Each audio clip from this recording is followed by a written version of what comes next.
Fala pessoal, vamos aí a mais um exercício de equações diferenciais do livro do ZIL, seção 2.3, exercício número 4. Vamos ao enunciado.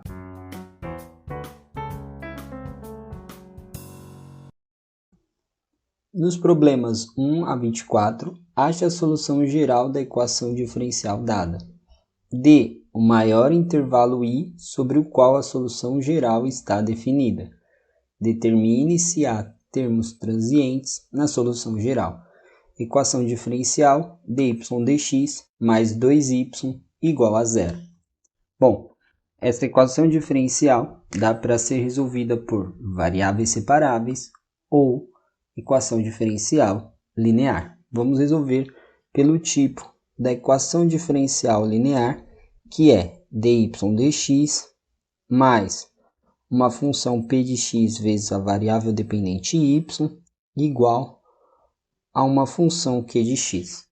Bom, desses termos aí apresentados, a gente precisa identificar quem é o nosso termo p de x para que possamos calcular aí o chamado fator integrante.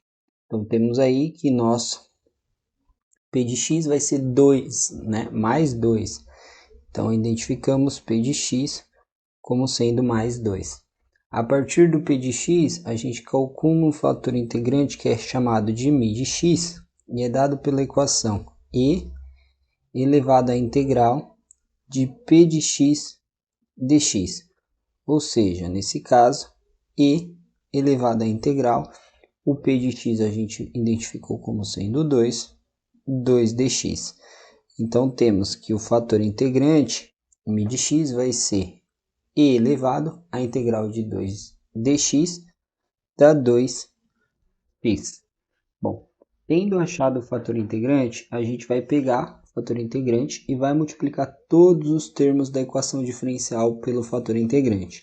Então, a gente vai ter dy dx, o primeiro termo, vezes o fator integrante, que é e de 2x.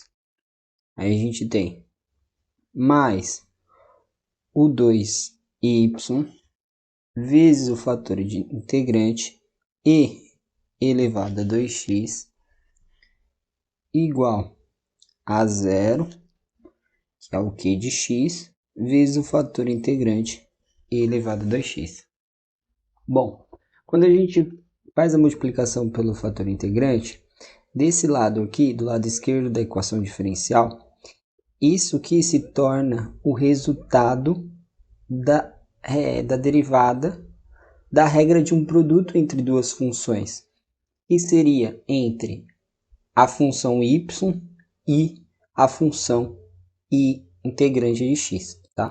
Que seria escrever o quê? A derivada em relação à variável x do produto, a regra do produto, que vai ser a função y vezes aí a função fator integrante, que seria o e de 2x.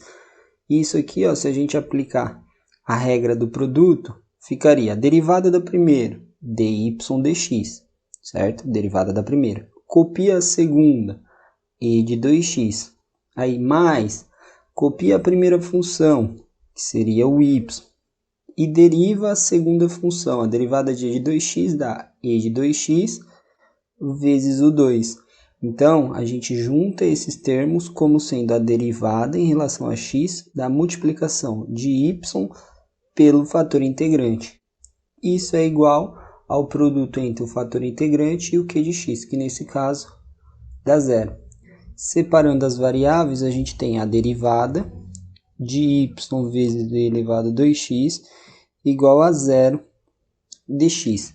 Aí, se a gente aplicar integral dos dois lados, vamos ter a integral da derivada é a própria função, que fica y vezes e de 2x. Isso igual a integral de zero é uma constante, pois a derivada da constante dá zero.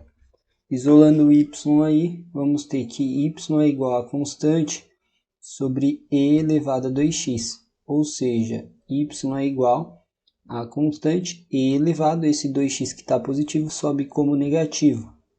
menos 2x. Essa é a solução geral. Aí ele pede um intervalo, né, o maior intervalo onde está definida.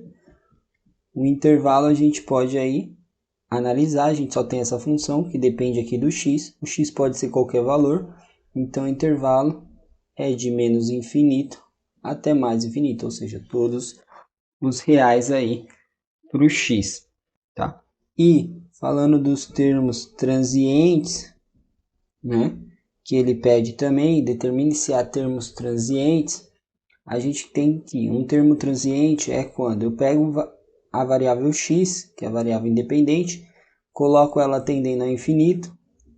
Esse termo transiente, que seria uma função f de x, ela tende a zero. Então eu estou procurando por termos função de x. Analisando aqui a solução, só tenho esse termo. E quando eu faço o x tender a infinito, vai ficar e elevado a menos infinito. E aí a função tende a zero, porque elevado a menos infinito tende a zero. Portanto, de termos transientes, temos o e elevado a menos 2x. Bom, espero que tenham gostado da resolução. Aguardo vocês em um próximo exercício. Até mais!